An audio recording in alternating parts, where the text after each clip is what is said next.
नमस्कार दोस्तों। कहानी कास्ट जिंदगी की कहानियाँ में आप सभी का सादर स्वागत है। आज आप सुनने जा रहे हैं मृदुला गर्ग की कहानी बेंच पर बूढ़े। बूढ़े पार्क की बेंच पर बैठे या आईआईसी के लाउंज में खास फर्क नहीं है। उत्तर दक्षिण दिल्ली के सरहदी लोधी गार्डन की बेंच पर बैठा नितिन सोच रहा था। ये भी सेवानिवृत्त हैं, वे भी। सेवानिवृत्त क्या आन बान वाला शब्द है, जैसे बंदा सारी उम्र सेवा करके अपनी मर्जी से निवृत्त हुआ हो। अंग्रेजी प्राय रिटायर में वह शान नहीं झलकती, बल्कि गाड़ी के रिट्रिड टायर की याद हो आती है। पर शब्द से क्या होता है, अर्थ दोनों का एक है, घर से निष्कासित। जैसे नितिन, कभी नितिन सोलंकी हाल में सेवानिवृत्त हो, मात्र नितिन, या वह भी नहीं, केवल पापा या दादा। कितनी चिढ़ है उसे पापा शब्द से। अजब निरर्थक संबोधन है, जैसे गार्डन या पार्क। अरे भाई, बगीचा या बाग कहते जवान गलती है क्या? कहो तो उसके पोते पोती समझे ही नहीं। सब कहते हैं ना, बड़े बड़े हिंदी के विद्वान भी, हिंदी बदलेगी तो चलेगी, यानी अंग्रेजी शब्दों का घाल मेल करके बोलो तो लंगड़ा कर चल लेगी कुछ देर और, नितिन की जिंदगी खत्म होने तक जरूर। ठीक है, वह नाहक अपना भेजा क्यों खराब कर रहा है? खासी बड़ी अंग्रेजी जानता है। जो नहीं जानते, उद्यान और उपवन में फर्क किए बगैर किसी भी मैदान को पार्क या गार्डन पुकारते हैं। उसे भी उनकी चाल चलना पड़ता है। सो पेड़ फूलों से लदा इतना बड़ा मैदान हुआ गार्डन, और मोहल्लों की नन्ही सी खुली जगह हुई पार्क। वह अपना भेजा फ्राई क्यों कर रहा है? और कुछ फ्राई रहा जो नहीं जिंदगी में। फ्राई उसे इस उम्र में चलता नहीं, सच कहें तो खूब चलता है उसे। उसकी बहू मान्या मानती है नहीं चलना चाहिए। सो रोज घोड़े के खाने लायक भूसा, चलो जई सही, औटा कर धर देती है। कहती है ओट्स हेल्थ फूड है, जरूर होगा, घोड़े खाते हैं। कभी किसी घोड़े को दिल का दौरा पड़ते सुना? स्वाद बदलने को वह हंसोड़ वाक्य सोचता है, कहता नहीं। असल बात कौन नहीं जानता, बाजार से डिब्बा बंद आता है, घोल घोंटने में 5 क्षण नहीं लगते। जिसे पकाने में मेहनत न लगे, वह बनाने वाले की सेहत के लिए मुफीद हुआ ना। पता नहीं यह बेस्वाद खाना सिर्फ बूढ़ों के लिए सही क्यों है। जवानों और बच्चों को चलता है दुकान से आया पिज्ज़ा और फ्राइड प्रॉन। कहते हैं उनके खेलने खाने के दिन हैं। हाल में सेवानिवृत्त हुए अधेड़ के क्या करने के दिन हैं? बहू और उसकी रसोईदारिन की सेहत बनाने के। बेचारी उसकी भली पत्नी भागवती भली थी, तभी उसके सेवानिवृत्त होने से पहले जीवन निवृत्त हो गई। पुरानी चाल की औरत थी। ध्रुव के पैदा होने के बाद ज़्यादा दिन नौकरी नहीं की। बेटे को पालने पढ़ाने हर तरह लायक बनाने की खातिर जवानी में ही सेवानिवृत्त हो गई। वह फिक से हंस दिया। सेवा से नहीं, घर के भीतर सेवा करने के लिए बाहर से निवृत्त हुई थी। बेटा बड़ा हुआ तो पोते पोती की सेवा में जुट गई। बहू मान्या दफ्तरी ओहदे पर आसीन थी, जन सेवा छोड़ गृह सेवा करने वाली थी नहीं। भली थी उसकी बीवी, या बेवकूफ़, जो अच्छी भली नौकरी छोड़ आदर्श माँ बनने के जंजाल में एक नहीं 2 पीढ़ियों तक फंसी रही। ध्रुव की शादी के बाद नितिन ने कई बार तजवीज रखी कि जवान जोड़ा अपनी गृहस्थी अलग बसाए, अधेड़ दंपति अलग। पर मान्या ने इतने स्नेहिल और विनीत भाव से मनुहार की, प्लीज प्लीज हमारे साथ रहिए। बच्चों को जो एक के बाद एक 3 बरस में 2 हो लिए, दादा दादी के संग साथ की सख्त ज़रूरत होती है। ऐसा आजकल की तमाम मनोवैज्ञानिक स्टडीज कहती हैं। उनकी विनय और अभ्यर्थना के सामने उसकी भोली पत्नी ही नहीं, खुर्राट दफ्तरी बाबू खुद वह नतमस्तक हो रहा। यह न समझा कि वे चले गए तो मान्या को नौकरी छोड़नी पड़ेगी या बच्चों की देखभाल के लिए ऊंची तनख्वाह पर हाउसकीपर रखनी पड़ेगी। आजकल कुछ कम ऊंचे ओहदे वाले आया को हाउसकीपर और ज़्यादा ऊंचे ओहदे वाले गवर्नेस कहते हैं। दादी को अलबत्ता ग्रेनी कहने भर से बिना वेतन काम चल जाता है। अपने बचाव में वह कहे तो क्या, काफ़ी दिनों तक उसे भागवती भली ही लगी थी, बेवकूफ़ नहीं।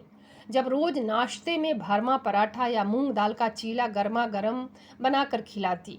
ध्रुव भी तारीफ करता न घाता, मान्या बिना तारीफ किए गटकती रहती इस नसीहत के साथ कि वह सेहतमंद खाने की श्रेणी में नहीं आता। फिर भी भली थी उसकी बीवी जो पलट कर नहीं कहा कि भली मानुस तुम नहीं न खाओ, मैं तुम्हारे नहीं अपने पति पुत्र के लिए बना रही हूँ। तुम्हारे पुत्र पुत्री के लिए तो खैर मुफीद होगा ही, आखिर उनके खेलने खाने के जो दिन हैं। यह बाजार का पिज्ज़ा और Chinese fried rice, chilli prawn वगैरह भागवती के जीवन निवृत्त होने के बाद आने शुरू हुए थे। जब तक वह थी, नई पीढ़ी की फरमाइश पर टीवी के पाक कला कार्यक्रमों से सीख, चाउमीन, चॉप सुई, पास्ता, प्रॉन करी और जाने क्या क्या घर पर बना दिया करती थी। बहू कहती थी सारा दिन इडियट बॉक्स के सामने बैठी रहती हैं, बच्चे स्कूल से आए तब बंद कर दिया करें, अदरवाइज उन्हें भी रोग लग जाएगा। भली सास उनके आने से पहले बंद किए रखती। बच्चे अपनी मर्जी से भद्दे भोंडे रियलिटी शो लगाकर बैठ जाते तो वह इडियट कैसे कहती कि पाक कला सीखना। इससे तो कम इडियोसी का काम था। जब तब बहू बेटा खूब विनीत भाव से कहते, इनसे हिंदी में बोला कीजिए प्लीज, वरना they will talk only one English always. इसलिए वह इडियोसी जैसे शब्द बोलने से परहेज रखती। यह दीगर है कि वह चाहे जितनी खुशनुमा हिंदुस्तानी बोलती, बच्चे जवाब अंग्रेजी में ही देते।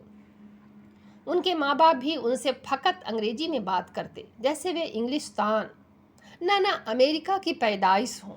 इंग्लिस्तान के दिन कब के लद गए। एक दिन भागवती ने तो नहीं, नितिन सोलंकी ने जरूर कहा था, अक्ल के अंधो, तुम अपने बच्चों से ऐसे बात क्यों करते हो जैसे ये तुम्हारे अंग्रेज बॉस हों। सिर्फ नौकर और दादी ही रह गए हिंदी बोलने को, जैसे साले गोरे साहबों के खानसामा या साइस। जवाब में बहू तो बहू, बेटा भी पीछे पड़ गया था कि ऐसी लैंग्वेज मत बोलिए, बच्चों पर बुरा असर पड़ता है। बेटे को क्या दोष दें, शादी होते ही तमाम जवान मर्दों की अक्ल घास चरने चली जाती है और बीवी के जवान रहने तक जो अक्ल शौहर के निसब ज़्यादा बरस रहती हैं वापस नहीं लौटती। ध्रुव अकेले थोड़े ही था, खुद नितिन की भी गई थी ना गार्डन या पार्क, न सही नुक्कड़ की बगिया में। बस उसकी जवान बीवी ज़्यादा दिन जवान रही नहीं, समय से पहले रिटायर हुई, समय से पहले बुढ़ाई और समय से पहले निवृत्त हो गई। उसका बनाया चाऊ साऊ खाकर मान्या कहती तो थी, चाइनीज शेफ जैसा नहीं बना, पर पैसे की बचत के चलते समझौता करने को राजी हो जाती और न करते काफ़ी हिस्सा चट कर जाती। उसकी भली बीवी के लिए कम ही बचता, पर उसकी सेहत के लिए ठीक भी तो नहीं था ना। और नई चाल के व्यंजनों का उसे शौक भी नहीं था, उससे किसी ने पूछा नहीं था। वह भी भला पूछने की बात थी, औरों को छोड़ो, खुद उसने नहीं पूछा था। बचा खुचा अपनी प्लेट में न डाल, उसे आदर्श माँ दादी के साथ अच्छी पत्नी होने के सौभाग्य से वंचित क्यों करता। भागवती के बाद अकेला पड़ गया तो ध्रुव के पास बना रहा। अपने निर्णय स्वयं लेने का अभ्यास तब तक मिट चुका था। ध्रुव के ऊंचे ओहदे की वजह से ही सेवानिवृत्त नितिन सोलंकी आईआईसी से सटे भव्य लोधी गार्डन की बेंच पर बैठने का सौभाग्य पा सका। उसका बंगला पास ही काका नगर में था। उसके बेचारे साथी डीडीए की एसएफएस या एमआईजी कॉलोनी में बने छुटभैया पार्क की बेआराम बेंच पर बैठने की अभिशप्त थे। बेचारे वे थे या नितिन। वे 5-6 के गोल में देश के बिगड़ते हालात और नई पीढ़ी की बढ़ती उच्छृंखलता की निंदा करके वक्त जाया करते थे। लंबे चौड़े हवादार लोधी गार्डन में हरियाली और आरामदेह बेंच जरूर थी, पर नितिन को वक्त अकेले गुजारना पड़ता था। शनिवार रविवार को झुंड के झुंड लोग पिकनिक मनाने आते, पर नितिन की हेलो का जवाब तक देना गवारा न करते। बाकी शाम ट्रैक सूट में लैस जॉगर्स या वॉकर्स से बतियाने का सवाल ही नहीं उठता था। वॉक यानी सैर नितिन भी करता था। मध्यम चाल चलतों से हाई हेलो हो जाती, पर ऐसे लोग वहाँ कम आते थे। लोधी गार्डन के पास के बंगलों में सेवानिवृत्त बूढ़ों के रहने का चलन शायद नहीं था। ऊंचे ओहदेदार माँ बाप का क्या करते थे वह जान नहीं पाया, पर इतना जरूर जानता था कि बेटे के सदस्य होने पर बाप आईआईसी के लाउंज में नहीं बैठ सकता था। यानी उसकी औकात आईआईसी में बैठने की नहीं थी। 2-4 बार गया जरूर था, दोबारा दोस्तों की तलाश में निकले। हाल में सेवानिवृत्त हुए एक जमाने के साथी बाबू बीके के साथ अहमक नितिन सोलंकी ताउम्र बाबू बना रहा। चतुर सुजान बनवारी कपूर, पदोन्नति पर पदोन्नति कर सेल्स विभाग में अफसर बीके बन गया। उस मुकाम पर पहुंचकर उसे आईआईसी की जीवन पर्यंत सदस्यता मिल गई। सेल्स विभाग में जाने का निहितार्थ कौन नहीं समझता। मृदुभाषी और चालाक होने के साथ बीके दुनियादार भी था, अभिधा में कहे तो बेईमान। पहली मर्तबा शनिवार की दोपहर बीके से मुलाकात औचक हुई थी, जब नितिन लोधी गार्डन के गेट से अंदर घुस रहा था। चलो वहाँ बैठते हैं, बीके ने आईआईसी की तरफ इशारा करके कहा था। चलते समय उसका फ़ोन नंबर मांगा तो उसने ध्रुव के घर का नंबर दे दिया। यह तो लैंडलाइन है, मोबाइल नहीं है तेरे पास? नंबर अपने मोबाइल में भरते हुए बीके ने पूछा था। उसके ना कहने पर हो कर हंसते हुए कहा था, मोबाइल तो आजकल भिखारियों तक के पास होता है, मेरे पास है ना, कर लेना कभी भी, यहीं मिलेंगे। हंसी के बावजूद नितिन को बुरा लगा था। ईमानदार लोगों के साथ यही दिक्कत है, सच का बुरा मान जाते हैं। ऐसा नहीं था कि नितिन धर्मराज युधिष्ठिर का अवतार था। यूं धर्मराज कौन कम दुनियादार थे।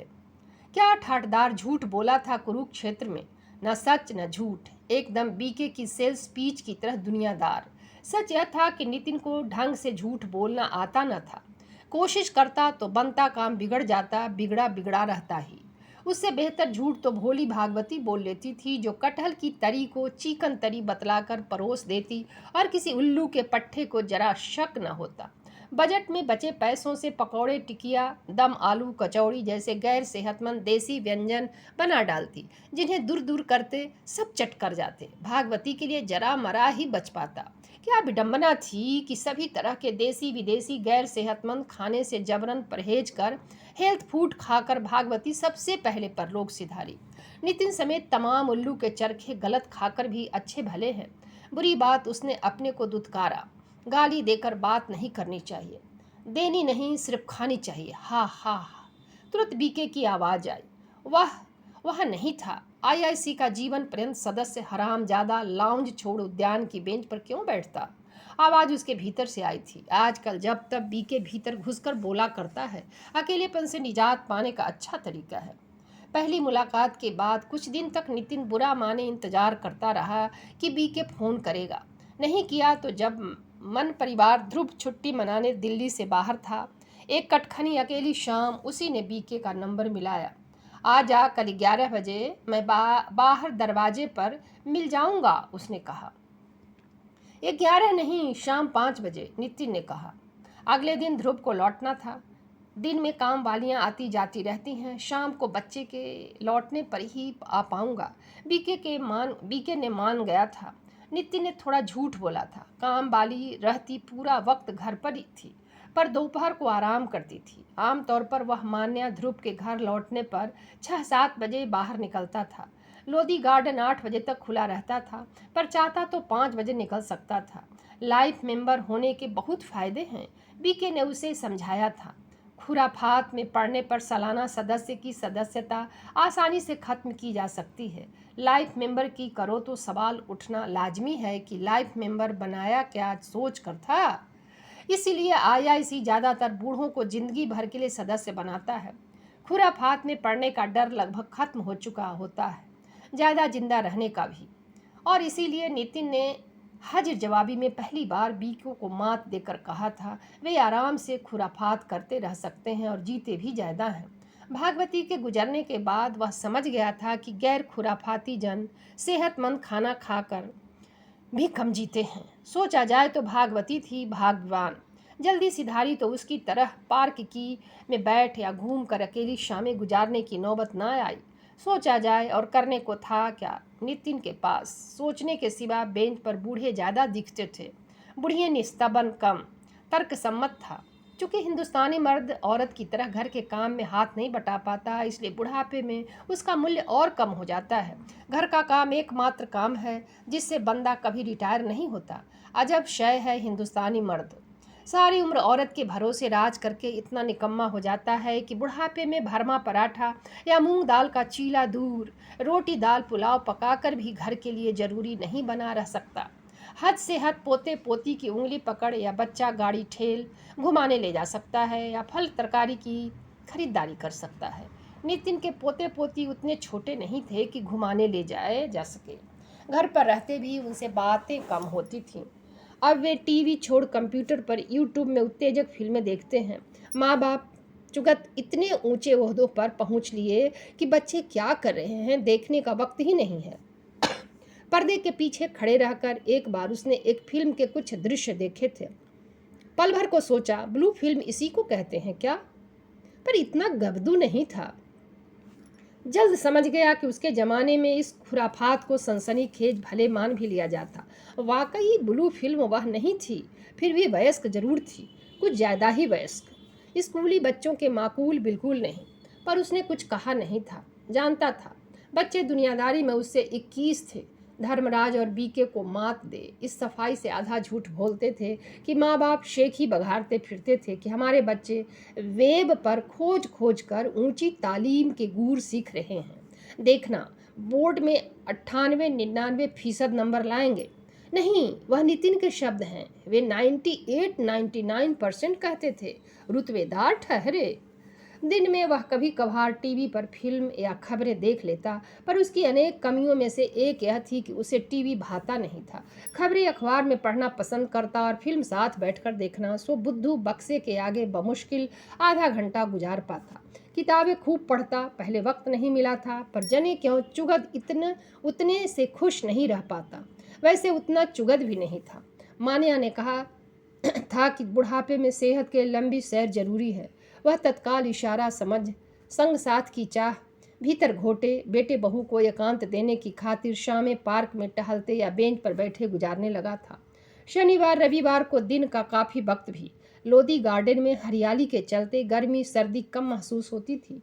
बीके से दूसरी मुलाकात शाम 5 बजे हुई तो 7 बजे वह उठ खड़ा हुआ। बोला, चलूं वरना बस नहीं मिलेगी। और हाँ, जब मिलना हो मेरे मोबाइल पर मिस्ड कॉल दे देना। मैं अगले दिन 5 बजे आईआईसी के दरवाजे पर मिल जाऊंगा। इनकमिंग फ्री है, तेरा पैसा भी नहीं लगेगा। घन चक्कर, समझता क्या है? उसे फ़ोन करने की मनाही है। ध्रुव इतना बड़ा अफसर है, फ़ोन के बिल सरकार भरती है। नितिन वापस लोधी गार्डन पहुंचा तो उड़ते से ख्याल आए कि बीके बस में सफ़र क्यों करता है। उसके पास तो गाड़ी थी, वह भी स्टीम, और दोनों बार मिलने पर एक चाय मंगा, 2 प्यालों में उड़ेल टरका दिया था। कुछ खिलाया न था। खासा खुला हाथ रखने वाला सेवानिवृत्त बुढ़ऊ इतना कंजूस हो लिया। खाने को घर पहुंच भूसा छाप कुछ खा ही लेगा, पर आईआईसी लाउंज के बाहर कतार से सजे पेस्ट्री पेटी देख जी ललचा उठा था। बुरा हो ना भला हो, भागवती का तरह तरह के व्यंजन पकाना सीख अला बला खाने का स्वाद पैदा कर गई। अपने लिए खरीदने लायक पैसा था उसके पास, पर कमबख्तों ने पट्टा लगा रखा था सिर्फ सदस्यों के लिए। अगली बार बीके से कहेगा वह साइन कर दे, पैसे नितिन दे देगा। पर जानता था कह नहीं पाएगा। ऐसे ही थोड़ा न पूरी उम्र बाबूगिरी करते गुजारी थी। कुछ मुलाकातें और हुई थी। थोड़े दिन बाद बीके ने कहा था, तू खुशकिस्मत है जो तेरी बहू दफ्तर में काम करती है। दिन भर आराम से पाँव पसार घर में पड़ा रह सकता है, कूलर शूलर चलाकर। मेरी बहू घर से काम करती है, सो सारा दिन घर बैठी गाहक निपटाती है। हैं? उसे ठिठोली सूझी थी। गाहक चकला चलाती है क्या? वह फुसफुसाया था। बीके ठहाका मार हंस दिया था। कम ईमानदार लोगों की यही सिक्त है, जिंदा दिल होते हैं, मजाक का बुरा नहीं मानते। कहा था, नहीं यार, उदारवादी युग की देन है। घर का नहीं, घर से काम करो। औरतें इसका ज़्यादा फ़ायदा उठाती हैं। बहुत से पेशे हैं। मेरी बहू डाइटिशियन है, मतलब समझते हो, ग्राहकों को घर बुला सलाह देती है क्या खाएं क्या नहीं, जिससे मोटापा घटाकर तंदुरुस्त छरहरे और जवान बने रहें। पर तेरी बहू तो खासी मोटी तंदुरुस्त है। यही तो मौज है, सलाह देनी होती है, आजमाइश नहीं करनी होती। मोटी फीस वसूल कर घर से काम करने में घर का काम करने को वक्त नहीं मिलता। खुद बाहर से मंगाकर खाते हैं, दूसरों को मट्ठा पीने की सलाह देते हैं। घर पर बनाकर नहीं यार, बाहर से मंगाकर। हेल्थ फूड की अब पूरी की पूरी इंडस्ट्री है। तेरी मौज है, खाया कर दबा कर जंग। मुझे तो रोज़ भूसा खाना पड़ता है। ग्राहकों के आने पर उसे मेरा घर रहना पसंद नहीं, इसीलिए सुबह नाश्ते के बाद से यहाँ आईआईसी में आकर बैठ जाता हूँ। क्यों, तो उन्हें आँख मारता है? मारता तो एतराज़ न होता, पर मैं काफ़ी बूढ़ा दिखता हूँ। उसकी आवाज़ धीमी पड़ती गुम हो गई। नितिन ने गौर किया। पहले ध्यान नहीं दिया था। उसकी निस्तब्ध बीके ज़्यादा बूढ़ा दिखता था। शायद मान्या के खिलाए भूसे की मेहरबानी हो। नहीं, वह तो कुछ दिनों से मिलना शुरू हुआ है। बरसों भागवती के हाथ के तरमाल पर जिया है। हम ससुरे बूढ़े नहीं तो क्या होंगे। वह जवान बनाए रखने का दावा करती है उसके पेशे में। नितिन हंसी न रोक पाया। बोला, ससुरों को भी? यह उदारवाद का जमाना है। एक ठसकेदार आवाज आई। हम सब ऋणी हैं राजीव गांधी के। आवाज बीके की नहीं थी, पास की मेज से आई थी। हाँ, नितिन ने हंसकर कहा। उदारवाद भी जवानी पसंद है। बीके ने हंसा, न मजाकिया जवाब हाजिर किया। खसखसी आवाज में मिमियाया। हाँ, हम सब ऋणी हैं। जिंदा दिली चूक गई क्या? तो ईमानदारी जग गई होगी। नितिन ने ही कहा। मुंह क्यों लटका रखा है? रोज इतनी ठाटदार जगह खाता है, और देख यहाँ हेल्थ फूड भी मिलता है। यहाँ खाने की मेरी औकात नहीं है। वह फुसफुसाया। हद हो गई। उसकी ईमानदारी जग गई या धर्मराजी झूठ बोल रहा था? क्या बक रहा है यार? तेरे पास भतेरा पैसा था। उसके गृह प्रवेश में भागवती जैसी सात्विक औरत भी रश्क से कसमसा उठी थी। कितना बढ़िया मकान बनवाया था कर्ज लेकर। वह तो सभी लेते हैं। राजीव गांधी ने बाजार का उदारीकरण न किया होता तो हम इतने उद्योग धंधे न लगा पाते थे। बराबर से आवाज़ फिर गूंजी। सुना? नितिन ने कहा। हाँ, पहले सिर्फ सटोरिये दिवालिया होते थे, अब हर आदमी को यह सुविधा है। बीके बुदबुदाया। चले। नितिन ने इस बिन नशे बड़बड़ाहट से बचने बचाने को कहा। नहीं, सुन ले। मैंने यह सोच कर मकान बनवाया था कि जब तक कर चुकता होने तक उसे किराए पर चढ़ा देंगे, फिर उसमें रहेंगे। पर बच्चे नहीं माने। कहने लगे, लोन का क्या है, ईएमआई देते रहेंगे, सब तो कमा रहे हैं। कमाया सबने, माहवारी किस्त दी सिर्फ मैंने। एक लड़का अमेरिका चला गया, उसका हमारी किसी बात से सरोकार न रहा। बेटी की शादी ज़्यादा पैसों वाले से कर दी, समझ की लूट लिया। बचा अमित, उसकी सलाह पर कई बिजनेस किए। लोन मिलना इस कदर आसान था कि पाँव चादर से बाहर क्या पसारे। चादर दिखनी बंद हो गई। जितनी आसानी से कर्ज दिया था उतनी ही आसानी से साहूकार अदायगी में ओढ़ना बिछौना उठा ले गए। जो कतरन बची बीमारी में खर्च हो गई। मैं दिवालिया हो गया। मकान बच रहा क्योंकि पहले ही अमित ने खरीद लिया था। अब मैं हूँ और आईआईसी की सदस्यता। जिस की मेज पर बैठ जाता हूँ एकाध प्याले चाय का जुगाड़ हो जाता है। बीमारी क्या हुई थी? कैंसर। अब ठीक हूँ। उदारीकरण का करिश्मा है कि आम हिंदुस्तानी की औसत उम्र इतनी बढ़ गई। हर तरह की देसी विदेशी चिकित्सा उपलब्ध है। बराबर की मेज चिहुकी। भूतपूर्व मंत्री हैं, बीके ने मरी आवाज़ में कहा। कौन जाने कब भूत भविष्य बन जाए। मस्का लगाने की आदत बनाए रखनी पड़ती है। नितिन की समझ में नहीं आया क्या कहे। तभी बहरा बिल ले आया। कुल 9 रुपये का था। सुस्त भाव से बीके ने हस्ताक्षर कर दिए। बहरा चला गया तो नितिन ने बीके का हाथ थाम कर कहा, बुरा न माने तो एक बात कहूँ, पैसे मुझे देने दे, साइन तू कर। पर जेब से 10 का नोट निकाल उसे थमाते हुए जोड़ा। हम मिलते रहेंगे। मुझे गर्मी सर्दी बगीचे में बैठने में कष्ट होता है। यहाँ एसी है। और सुन, एक वेज पेटी मंगा ले, शेयर कर लेंगे। बीके सहसा कम बूढ़ा लगने लगा। बोला, कितना इंतजार करावाया यार तूने अक्ल की बात सुनाने में। तो दोस्तों, कहानी खत्म हुई। धन्यवाद।